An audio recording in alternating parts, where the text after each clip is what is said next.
Sermões para a Quaresma e a Páscoa, São João Maria Vianney. Quarta-feira de Cinzas, sobre a penitência. Arrependei-vos, portanto, e convertei-vos, para serem apagados os vossos pecados. Atos 3,19. Este é, meus irmãos, o único recurso que São Pedro propõe aos judeus culpáveis da morte de Jesus. Sim, diz-lhes este grande apóstolo: vosso crime é horrível, porque abusastes da pregação do Evangelho e dos exemplos de Jesus Cristo, desprezastes seus favores e prodígios, e não contentes com isso, o rejeitastes e o condenastes à morte mais infame e cruel. Depois de tal crime, que outro recurso podeis ter, senão a da conversão e da penitência? A essas palavras, todos os que estavam presentes desataram a chorar e exclamaram: que devemos fazer ao grande apóstolo para alcançar misericórdia?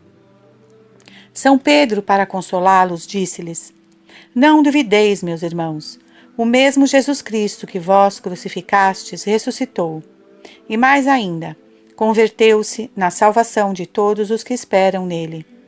Morreu para a remissão de todos os pecados do mundo. Fazei penitência e convertei-vos, e vossos pecados serão apagados. Essa é a linguagem que também usa a Igreja para com os pecadores que reconhecem a extensão de seus pecados e desejam sinceramente voltar a Deus. Ah, meus irmãos, quantos entre nós que são muito mais culpáveis que os judeus, já que aqueles mataram Jesus por ignorância? Quantos renegaram e condenaram Jesus Cristo à morte, desprezaram sua palavra santa, profanaram seus mistérios, omitiram seus deveres, abandonaram os sacramentos e caíram no mais profundo esquecimento de Deus e da salvação de suas pobres almas. Pois bem, que outro remédio podemos ter neste abismo de corrupção e de pecado, neste dilúvio que macula a terra e provoca a vingança do céu? Certamente não há outro senão a penitência e a conversão. Dizei-me, já não vivestes tempo suficiente em pecado? Já não vivestes bastante para o mundo e o demônio? Já não é tempo, meus irmãos, de viverdes para Deus nosso Senhor e para garantir-vos uma eternidade bem-aventurada? Que cada um repasse sua vida passada e veremos quanta necessidade todos temos de penitência. Mas, para vos estimular a ela, vou agora mostrar-vos até que ponto as lágrimas que derramamos por nossos pecados, a dor que experimentamos por eles e as penitências que fazemos nos consolam e nos confortam à hora da morte. Veremos, em segundo lugar, que depois de termos pecado, teremos que fazer penitência neste ou no outro mundo. Em terceiro lugar, analisaremos as formas de mortificar-nos para fazermos penitência. Primeiro, dissemos, meus irmãos, que nada nos consola tanto durante a nossa vida e nos conforta à hora da morte, como as lágrimas que derramamos por nossos pecados, a dor que experimentamos por eles e as penitências a que nos devotamos. Isso é muito fácil de compreender, já que por esse meio temos a felicidade de expiar nossas culpas e satisfazer a justiça de Deus. Sim, por ele merecemos novas graças que nos ajudem a ter a graça de perseverar. Diz-nos Santo Agostinho que é realmente necessário que o pecado seja castigado, ou por aquele que o cometeu, ou por aquele contra o qual foi cometido. Se não quereis que Deus vos castigue, diz-nos: castigai-vos vós mesmos. Vemos que o mesmo Jesus Cristo, para mostrar-nos quão necessária nos é a penitência depois do pecado, colocou-se no mesmo nível dos pecadores. Diz-nos ele que sem o santo batismo ninguém entrará no reino dos céus, em outra ocasião, que se não fizermos penitência todos pereceremos. É fácil compreender tudo. Desde que o homem pecou, seus sentidos todos se rebelaram contra a razão. Por conseguinte, se queremos que a carne se submeta ao espírito e à razão, é necessário mortificá-la. Se desejamos que o corpo não faça guerra à alma, é preciso castigá-lo e a todos os sentidos. Se almejamos ir a Deus, temos que mortificar a alma com todas as suas potências, e se ainda quereis convencer-vos mais da necessidade da penitência, abri a Sagrada Escritura e nela vereis como todos quantos pecaram e quiseram voltar a Deus, derramaram abundantes lágrimas, arrependeram-se de suas culpas e fizeram penitências. Vede Adão, desde que pecou, entregou-se à penitência, a fim de poder aplacar a justiça de Deus. Sua penitência durou mais de 900 anos, e foi tamanha que faz estremecer, já que ultrapassa as forças da natureza. Olhai Davi, depois de seu pecado. Por todos os cantos do palácio ressoavam suas exclamações e gemidos. Guardava os jejuns com tal excesso que seus pés não podiam suportá-lo.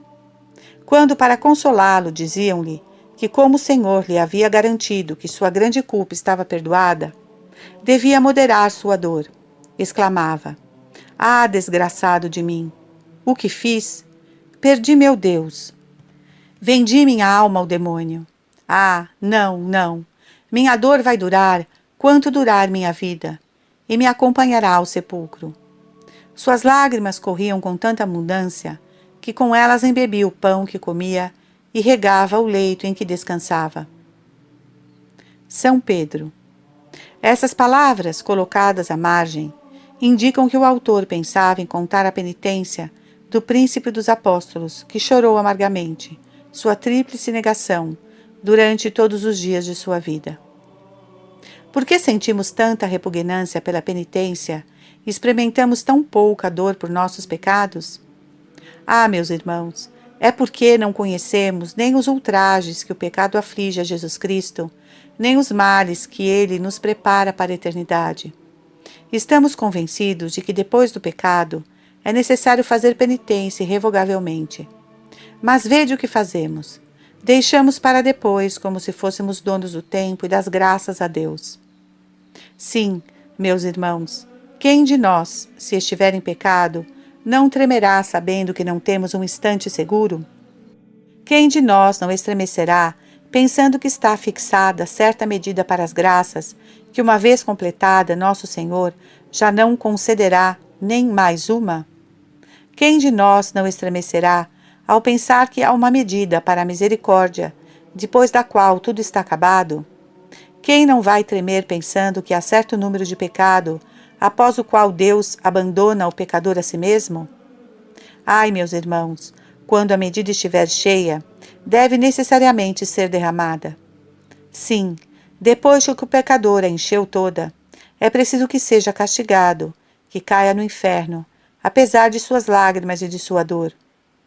Pensais que depois de vos terdes arrastado, rolado, afogado na impureza mais infame e nas paixões mais baixas, depois de ter vivido muitos anos, apesar de todos os remorsos que a consciência vos sugeriu para retornardes a Deus, depois de haverdes vivido como libertinos e ímpios, desprezando tudo que de mais santo e sagrado tem a religião, vomitando contra ela tudo o que a corrupção de vosso coração pôde conceber, pensais que quando quiserdes exclamar, meu Deus, perdoai-me, tudo está resolvido? Que não nos resta senão entrar no céu? Não, não, meus irmãos, não sejamos tão temerários nem tão cegos, esperando tal coisa. Sim, é precisamente neste momento que se cumpre a terrível frase de Jesus Cristo que nos diz: durante tua vida me desprezastes, zombastes de minhas leis, mas agora que desejais recorrer a mim, agora que me buscais, voltar-vos-ei as costas para não ver vossas desgraças. Taparei os ouvidos para não ouvir vossos clamores. Fugirei para longe de vós, por temer sentir-me comovido por vossas lágrimas. Ai, meus irmãos, para convencer-nos disso, não precisamos mais que abrir a Sagrada Escritura e a História, onde estão encerradas e descritas as ações dos ímpios mais famosos. Lá veremos como tais castigos são mais terríveis do que se acredita. Escutai o célebre Antíoco, vendo-se atingido de maneira visível pela mão do Todo-Poderoso, se humilha, chora e exclama: é justo, Senhor, que a criatura reconheça seu Criador. Promete a Deus que fará penitência para reparar todos os males cometidos por ele durante sua vida, todos os danos causados ao Templo de Jerusalém. Promete entregar uma grande quantidade de bens para sustentar o culto no Templo do Senhor, e ainda se oferece para ser judeu.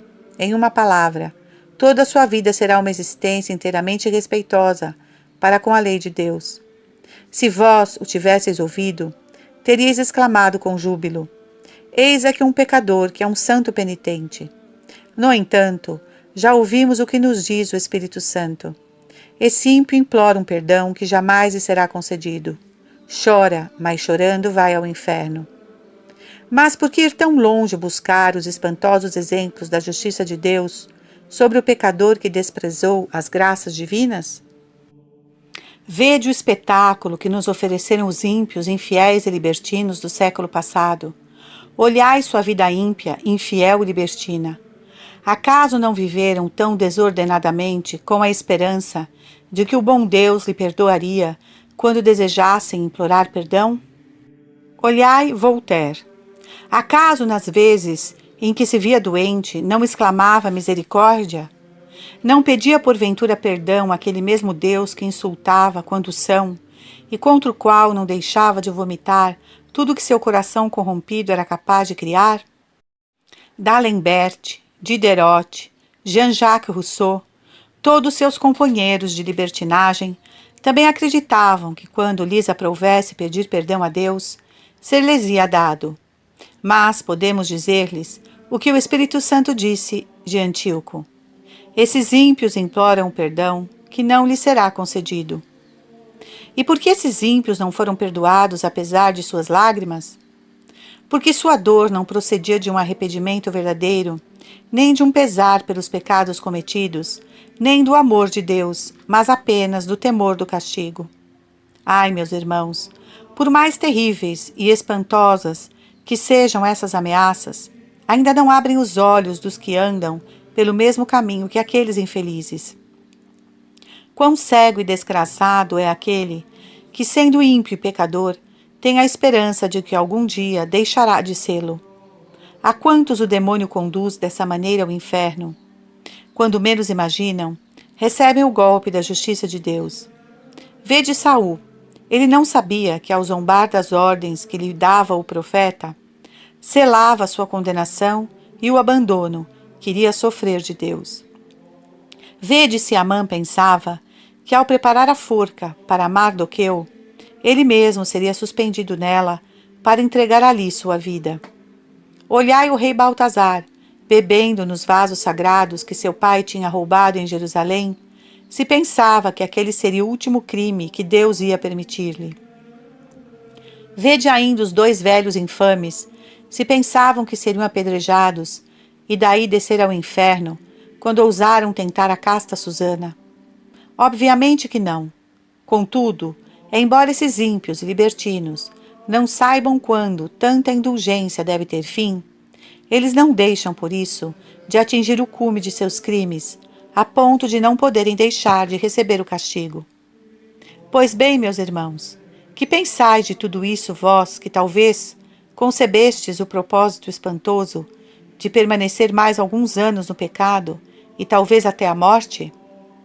Não obstante esses exemplos terríveis, levaram muitos pecadores a deixar o pecado e fazer penitência, povoaram os desertos de eremitas, encheram os mosteiros de santos religiosos e induziram tantos mártires a subirem ao patíbulo, com mais alegria que os reis ao subirem os degraus do trono. Tudo pelo temor de merecer os mesmos castigos que aqueles de quem vos falei. Se duvidais, escutai-me um instante, e se vosso endurecimento de coração não chegou ao ponto em que Deus abandona o pecador à própria sorte, os remorsos da consciência vão despertar em vós até rasgar vossas almas. São João Clímaco nos conta que foi um dia a um mosteiro. Os religiosos que nele viviam tinham tão fortemente gravado em seus corações a grandeza da justiça divina, estavam possuídos de um tão grande temor de terem chegado ao ponto em que nossos pecados esgotam a misericórdia de Deus, que sua vida teria sido para vós um espetáculo capaz de fazer-vos morrer de pavor. Levava uma vida tão humilde, tão mortificada, tão crucificada. Sentiam ao tal ponto o peso de suas faltas, e suas lágrimas eram tão abundantes, e seus clamores tão penetrantes que, mesmo tendo um coração mais duro do que uma pedra, era impossível impedir que as lágrimas saltassem dos olhos. Conta-nos o mesmo santo: logo ao cruzar a entrada do mosteiro, presenciei ações verdadeiramente heróicas. Ouvi exclamações capazes de forçar o próprio céu. Havia penitentes que se condenavam a permanecer toda a noite, sustentando-se sobre a ponta de seus pés. E quando seu pobre corpo cedia à fraqueza, repreendiam-se por sua covardia. Infeliz, diziam-se, se tens tão pouca coragem para satisfazer a justiça divina, como poderás resistir às chamas vingadoras da outra vida? Outros, com os olhos e as mãos elevados para o céu, soltavam gritos capazes de fazer-vos derreter em lágrimas. Tão atingidos estavam pela magnitude de seus pecados. Outros tinham as mãos amarradas como criminosos. Julgavam-se indignos de olhar para o céu e punham-se com o rosto em terra. Ó meu Deus, eles clamavam, dignai-vos aceitar nossas lágrimas e nossas dores. Alguns deles estavam totalmente cobertos de feridas. Seu pobre corpo estava tão corrompido e exalava um fedor tão horrível que era impossível ficar a seu lado sem morrer de nojo. Havia outros que só bebiam a quantidade indispensável de água para não morrer de sede.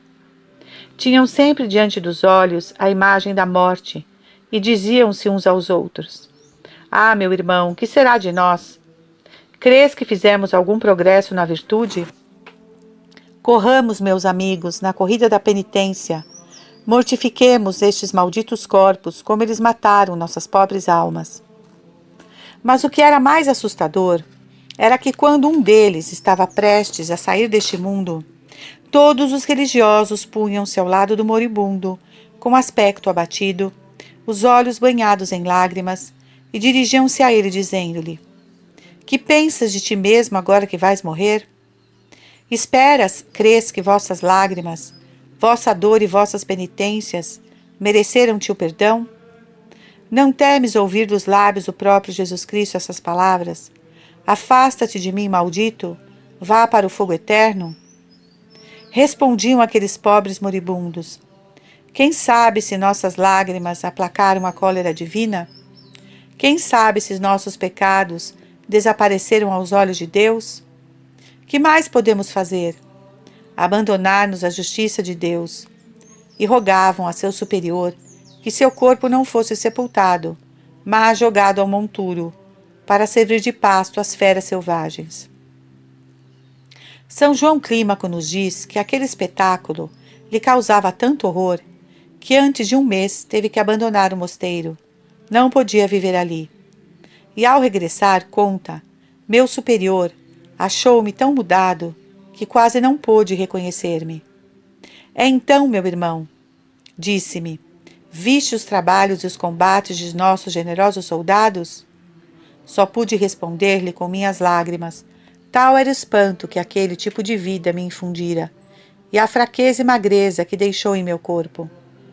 Pois bem, meus irmãos, aí tendes uns cristãos como nós, e muito menos pecadores que nós. Aí tendes uns penitentes que esperavam o mesmo céu que nós, que tinham uma alma por salvar como nós. Por que então tantas lágrimas, tantas dores e tantas penitências? Ah, meus irmãos, é que eles sentiam o grande peso dos pecados e conheciam quão espantoso é o ultraje que o pecado inflige a Deus. Vede o que fizeram os que compreenderam quão grande desgraça é perder o céu.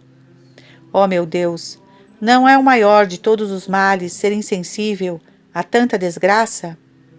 Ah, meu Deus, os cristãos que me escutam, tendo a consciência carregada de pecados e que não devem esperar outra sorte, senão a dos réprobos, poderão viver tranquilos? Quão desgraçado é o que perdeu a fé! Segundo, dissemos que necessariamente depois do pecado é necessário fazer penitência neste mundo ou fazê-la na outra vida.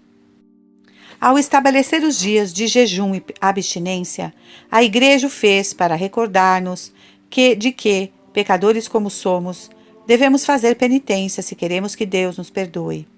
Ademais, podemos dizer que o jejum e a penitência começaram com o mundo. Vede Adão, vede Moisés, que jejuou 40 dias. Vede também Jesus Cristo, que era a própria santidade, retirar-se durante 40 dias em um deserto, sem comer nem beber, para manifestar-nos até que ponto nossa vida deve ser uma existência de lágrimas, mortificação e penitência. Ai, meus irmãos, a partir do momento em que um cristão abandona as lágrimas, a dor de seus pecados e a mortificação, podemos dizer que a religião desapareceu dele. Sim, para conservar em nós a fé, é preciso que estejamos sempre ocupados em combater nossas inclinações e em chorar nossas misérias. Vou relatar um exemplo que mostrará o quanto devemos ter cuidado em não dar a nossos apetites o que eles nos pedem. Conta-se que havia um marido cuja esposa era muito virtuosa, e ambos tinham um filho, cuja conduta em nada desmerecia a da sua mãe. Mãe e filho tinham sua felicidade em dedicar-se à oração e à frequência aos sacramentos. Durante o dia santo do domingo, após os ofícios divinos, dedicavam-se inteiramente a fazer o bem. Visitavam os enfermos, prestavam-lhe a ajuda que suas possibilidades lhe permitiam. Enquanto estavam em casa, passavam o tempo em leituras piedosas, no intuito de animarem-se no serviço de Deus. Alimentavam seu corpo com a graça divina, e isso era para eles toda a sua felicidade. Mas, como o pai era um ímpio e libertino, não parava de criticar aquele comportamento e de zombar deles, dizendo-lhes que aquele tipo de vida o desagradava muito e que tal modo de vida só era típico dos ignorantes. Ao mesmo tempo, procurava disponibilizar os livros mais infames e adequados para desviá-los do caminho da virtude que tão alegremente seguiam. A pobre mãe chorava ao ouvir aquela maneira de falar, e o filho, por sua vez, não deixava tampouco de lamentá-lo muito. Mas as armadilhas duraram tanto tempo que, encontrando aqueles livros tantas vezes diante de seus olhos, eles tiveram a infeliz curiosidade de olhar seu conteúdo. Sem perceberem, eles se apegaram àquelas leituras cheias de absurdos contra a religião e os bons costumes. Seus pobres corações, antes tão cheios de Deus, logo se voltaram para o mal. Sua maneira de viver mudou radicalmente. Eles abandonaram todas as suas práticas. Não se falou mais em jejum, penitência, confissão ou comunhão, a ponto de abandonarem totalmente seus deveres de cristãos. Vendo essa mudança, o marido ficou muito satisfeito, considerando-os assim inclinados a seu ponto de vista. Como a mãe ainda era jovem, só pensava em vestir-se bem, ir aos bailes, aos teatros e a todos os locais de lazer que estivessem a seu alcance. O filho, por sua vez, seguiu os passos da mãe. Tornou-se imediatamente um grande libertino, que escandalizou seu país tanto quanto antes o havia edificado. Pensava somente em prazeres e desordens, de modo que mãe e filho gastavam demasiadamente. Não demorou muito para sua fortuna ser afetada. O pai, vendo que começava a contrair dívidas, quis saber se sua riqueza seria suficiente para permitir que continuassem aquele tipo de vida a que os induzira. Mas ficou profundamente surpreso ao ver que seus bens não conseguiam nem saldar as dívidas. Então uma espécie de desespero apoderou-se dele, e um dia de madrugada, o homem levantou-se e, a sangue frio, foi com premeditação, carregou uma pistola, entrou no quarto de sua esposa e estourou-lhe o cérebro. Foi ao quarto do filho e deu-lhe o segundo golpe. O terceiro era para si mesmo. Ah, pai desgraçado! Se ao menos tivesses deixado aquela pobre mulher e aquele pobre filho em suas orações, lágrimas e penitências, eles teriam merecido o céu, enquanto tu lançastes no inferno ao precipitar-te naqueles abismos. Pois bem, meus irmãos, a que outra causa devemos atribuir tamanha desgraça, se não terem eles deixado de praticar nossa santa religião? Que castigo pode ser comparado com o de uma alma a qual Deus, como pena de seus pecados, priva da fé? Sim, para salvar nossas almas, a penitência nos é tão necessária a fim de perseverar na graça de Deus quanto à respiração para viver, para conservar a vida do corpo. Sim, meus irmãos, convençamo-nos, de uma vez, que se desejamos que nossa carne seja submetida ao Espírito, à razão, é necessário mortificá-la. Se queremos que nosso corpo não faça guerra à alma, é preciso mortificá-lo em cada um de seus sentidos. Se almejamos que nossa alma se submeta a Deus, devemos mortificá-la em todas as suas potências. Lemos na Sagrada Escritura que quando o Senhor mandou Gedeão lutar contra os madianitas, ordenou-lhe que dispensasse todos os soldados tímidos e covardes. Muitos milhares recuaram. No entanto, ainda havia 10.000 restantes. Então o Senhor disse a Gedeão: ainda tens soldados demais. Passa outra revista e observa todos os que, para beber, irão tomar a água com a mão para levá-la à boca, mas sem se ajoelharem. Esses são os que levarás ao combate. De 10.000 só ficaram 300. O Espírito Santo nos apresenta esse exemplo para dar-nos a entender quão poucas são as pessoas que praticam a mortificação e, portanto, quão poucas as que se salvarão.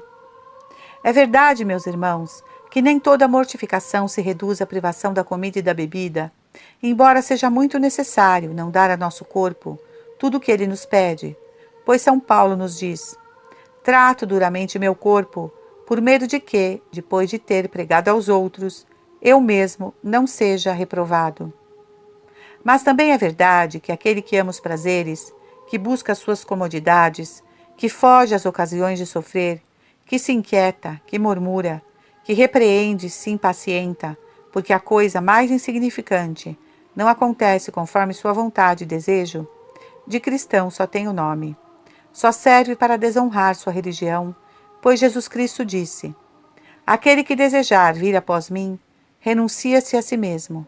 Tome sua cruz todos os dias de sua vida e siga-me. Não há dúvida, meus irmãos, que um sensual jamais possuirá aquelas virtudes que nos fazem agradáveis a Deus e nos asseguram o céu. Se queremos guardar a mais bela de todas as virtudes, que é a castidade, devemos saber que ela é uma rosa que só floresce entre os espinhos. Por conseguinte, só iremos encontrá-la, como todas as demais virtudes, em uma pessoa mortificada. Lemos a Sagrada Escritura que, aparecendo ao profeta Daniel, o anjo Gabriel lhe disse: o Senhor escutou tua oração, porque foi feita com jejum e cinzas. As cinzas simbolizam a humildade. Conta-se que 2 padres jesuítas estavam viajando. Um deles estava resfriado, e como os 2 viram-se forçados a dormir juntos, tossiu durante toda a noite no rosto do companheiro sem saber.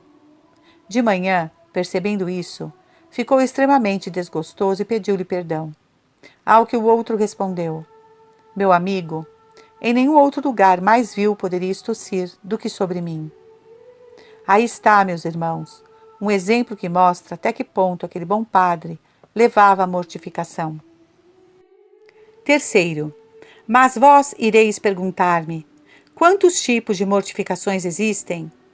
Existem 2, uma é interior, outra é exterior, mas as 2 caminham sempre juntas.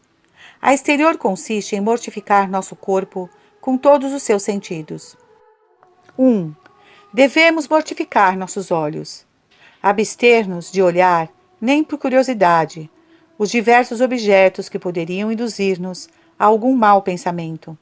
Não ler livros inadequados para guiar-nos no caminho da virtude, os quais, ao contrário, não fariam mais que desviar-nos daquele caminho e extinguir a pouca fé que nos resta. 2. Devemos mortificar nossos ouvidos. Nunca escutar com prazer canções ou argumentos que nos possam bajular e que não levam a lugar algum. Será sempre um tempo muito mal aproveitado e roubado aos cuidados que devemos ter para a salvação de nossas almas. Tampouco devemos ter prazer em dar ouvidos à maledicência e à calúnia. Sim, meus irmãos, temos que nos mortificar em tudo isso, procurando não ser daqueles curiosos que desejam saber tudo o que acontece, de onde se vem, o que se quer, o que nos disseram. 3. Devemos nos mortificar em nosso olfato, ou seja, não nos dedicarmos a buscar o que possa nos deliciar. Lemos na vida de São Francisco de Borja que nunca cheirava as flores. Ao contrário, colocava frequentemente na boca certas pílulas que mastigava, a fim de castigar-se por algum odor agradável que pudesse ter sentido ou por ter precisado comer alguma iguaria delicada. 4. Em quarto lugar, devemos mortificar nosso paladar. Não devemos comer por gulodice, nem mais que o necessário. Não se deve dar ao corpo nada que possa excitar as paixões, nem comer fora do horário normal, sem uma necessidade especial. Um bom cristão nunca come sem se mortificar de alguma coisa. 5. Um bom cristão deve mortificar sua língua, falando somente o necessário para cumprir com seu dever, para dar glória a Deus e para o bem do próximo. Contemplai Jesus Cristo, a fim de mostrar-nos quão agradável é a virtude do silêncio, e para estimular-nos a imitá-lo, encerrou-se nele durante 30 anos. Vede a Santíssima Virgem. No Evangelho só é mostrada, falando 4 vezes, e sempre por exigência da glória de Deus ou pelo bem do próximo. Falou ao anunciar-lhe o anjo que seria mãe de Deus. Falou quando foi visitar sua prima Santa Isabel, para compartilhar com ela a felicidade que tinha merecido. Falou a seu filho quando, depois de tê-lo perdido, encontrou no templo. E falou nas bodas de Caná para participar seu filho do apuro em que se encontrava aquela gente. Vemos, ademais, como em toda comunidade religiosa, o silêncio é um dos pontos mais importantes de suas regras. Santo Agostinho também nos diz que é perfeito todo aquele que não peca com a língua. Devemos, sobretudo, mortificar nossa língua quando o demônio nos induz a ter conversas pecaminosas, a cantar más canções, a maledicência e a calúnia contra o próximo, nem deveremos fazer juramentos ou dizer palavras grosseiras. 6. Digo também que devemos mortificar nosso corpo, não lhe dando todo o descanso que nos pede. Com efeito, essa foi a conduta de todos os santos. Mortificação interior. Dissemos também que devemos praticar a mortificação interior. Mortifiquemos antes de tudo nossa imaginação. Não se deve deixá-la vagar de um lado a outro, entreter-se com coisas inúteis e, sobretudo, apegar-se a coisas que poderiam levá-la ao mal. Como pensar em certas pessoas que cometeram algum pecado contra a santa pureza ou nos carinhos dos jovens recém-casados. Tudo isso nada mais é que um laço que o demônio nos arma para levar-nos ao mal. Assim que tais pensamentos surgem, eles devem ser postos de lado.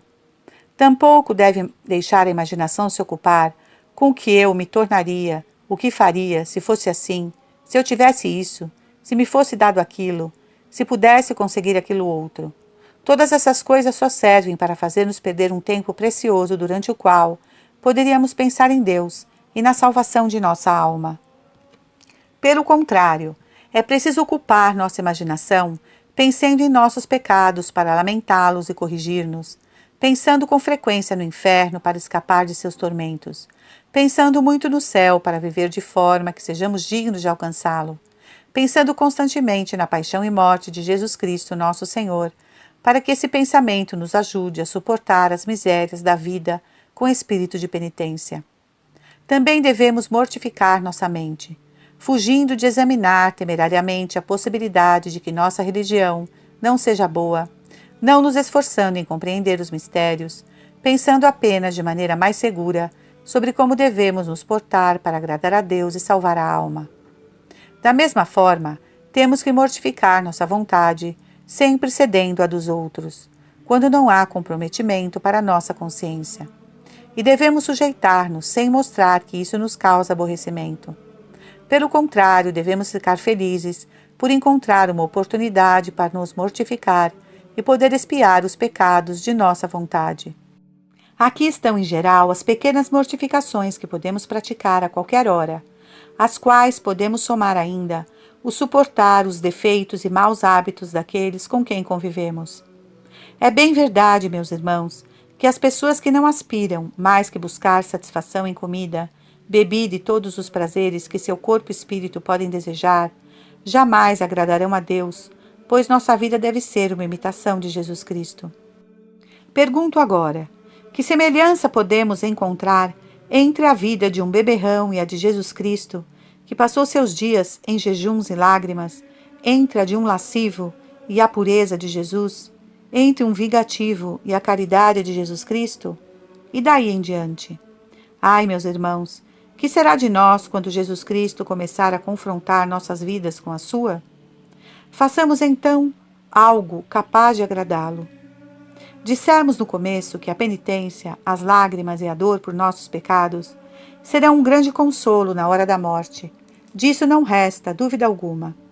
Que alegria para um cristão recordar naquele último instante em que se faz um exame de consciência tão minucioso, como não só observou pontualmente os mandamentos da lei de Deus e da Igreja, mas que passou na vida em meio a lágrimas e penitências, em dor por seus pecados, em uma mortificação contínua de tudo que pudesse satisfazer seus gostos.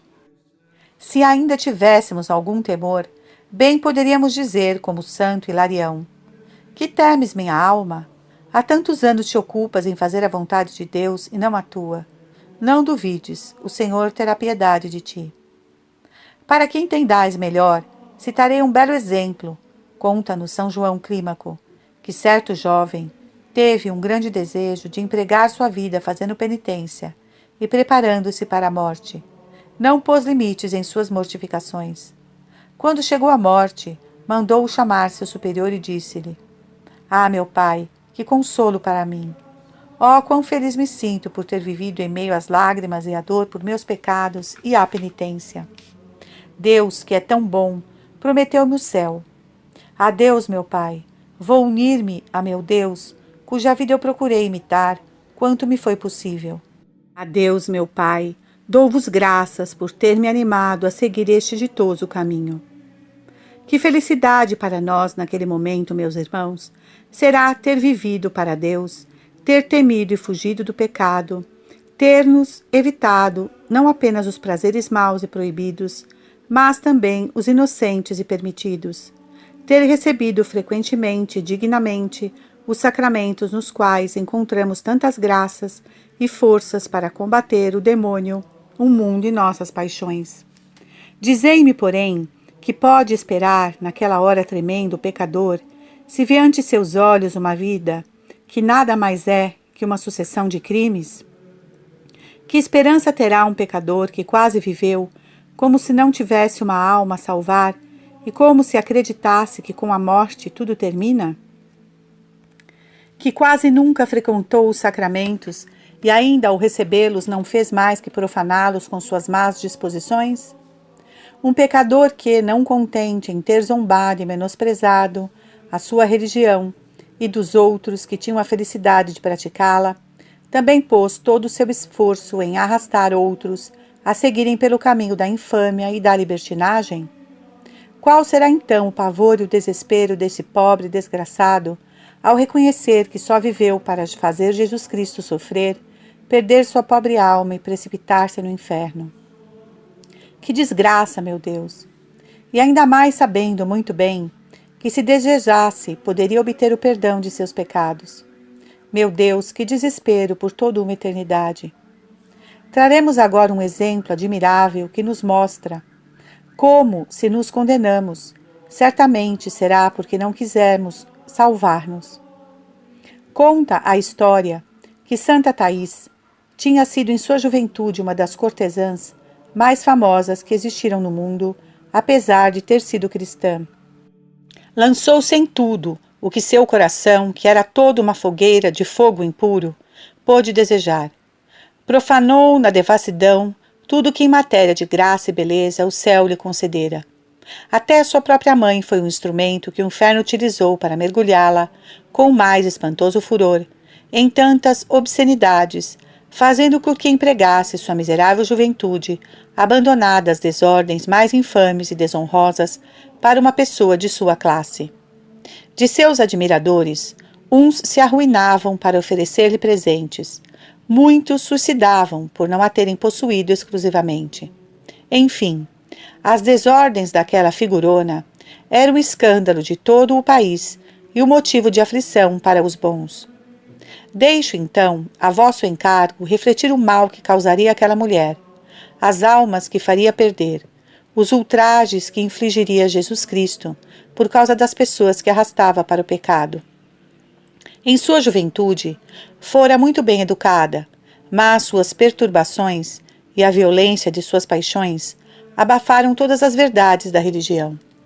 Não obstante, Nosso Senhor, sabendo até que ponto sua conversão provocaria a de muitos outros, quis manifestar a grandeza de suas misericórdias, e lançando um olhar compassivo, foi ele mesmo buscá-la no meio de sua baixeza mais infame.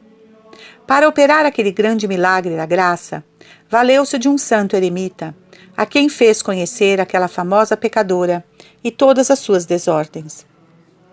Ordenou-lhe o Senhor que fosse ao encontro da cortesã. Esse eremita era São Pafúncio.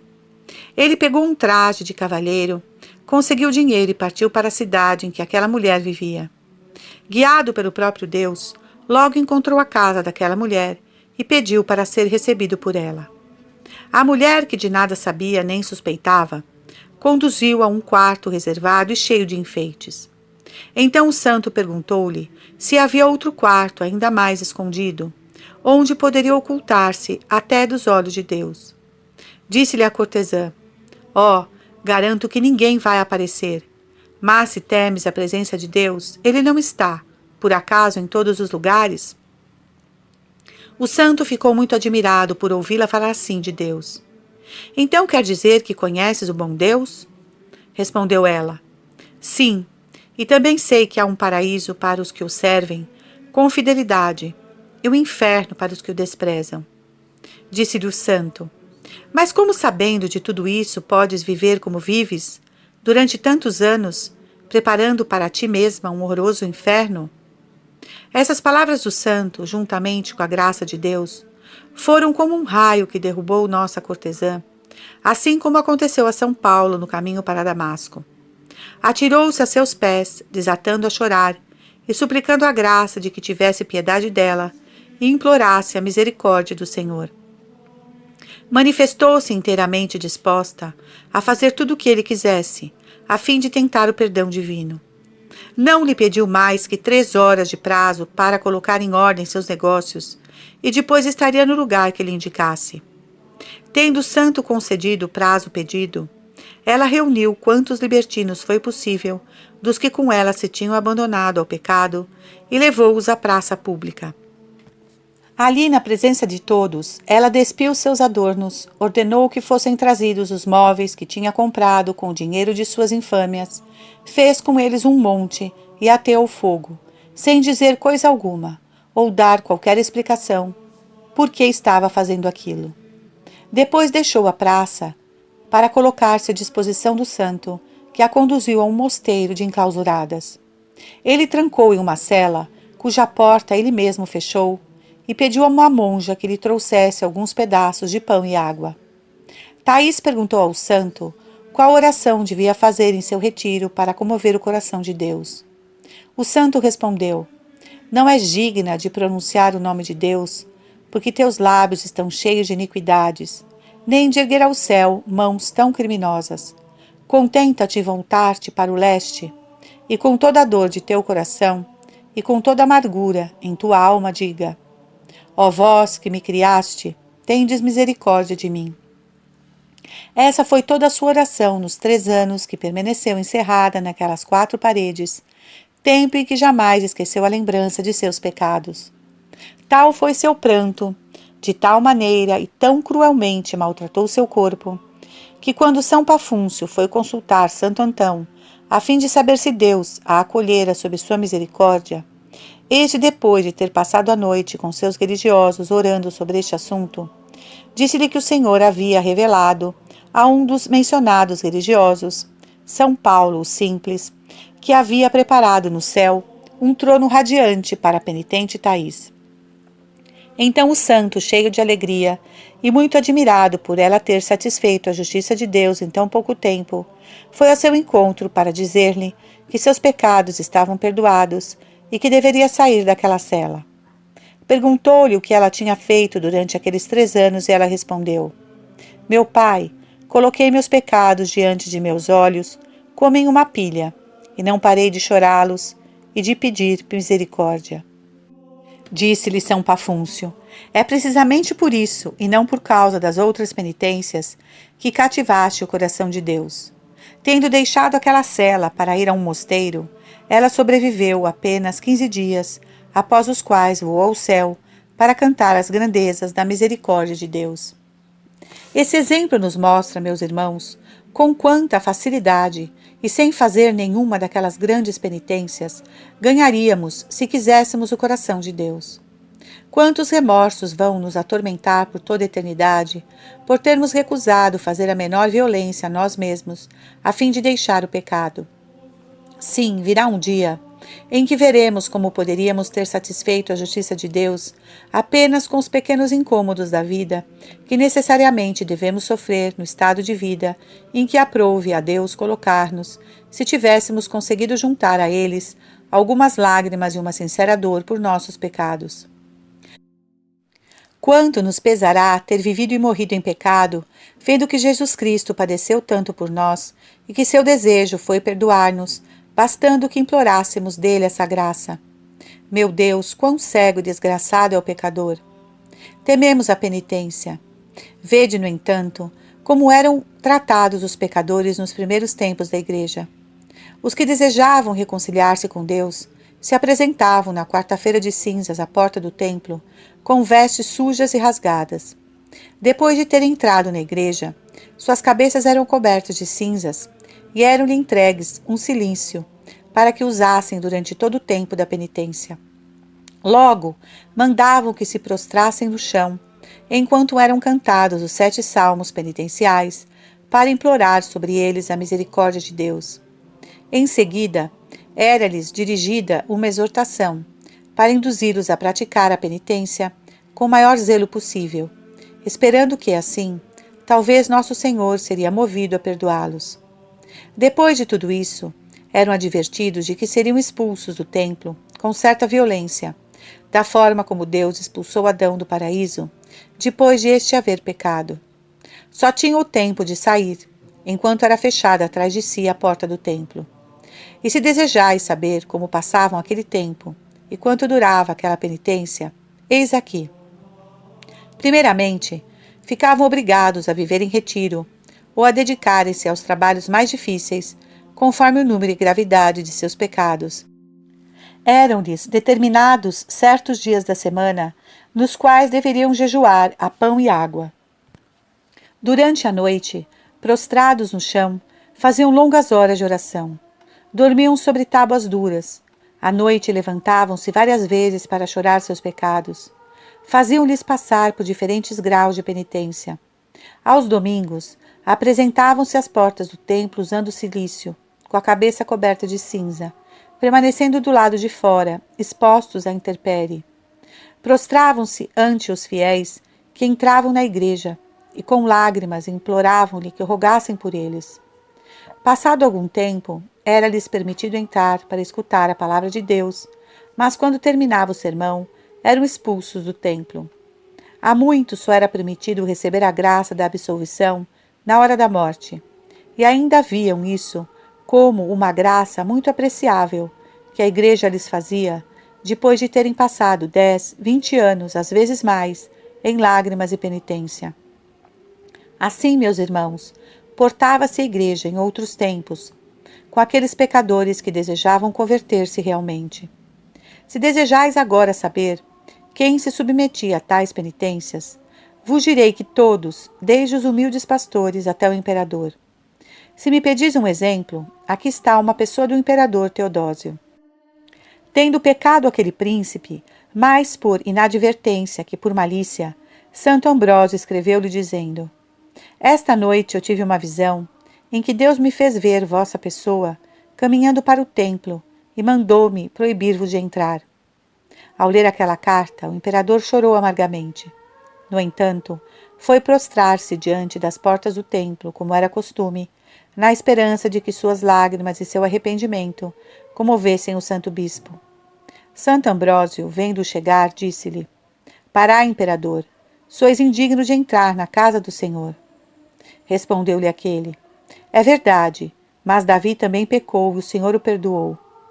Pois bem, disse-lhe o santo, já que o imitaste na culpa, segui-o na penitência.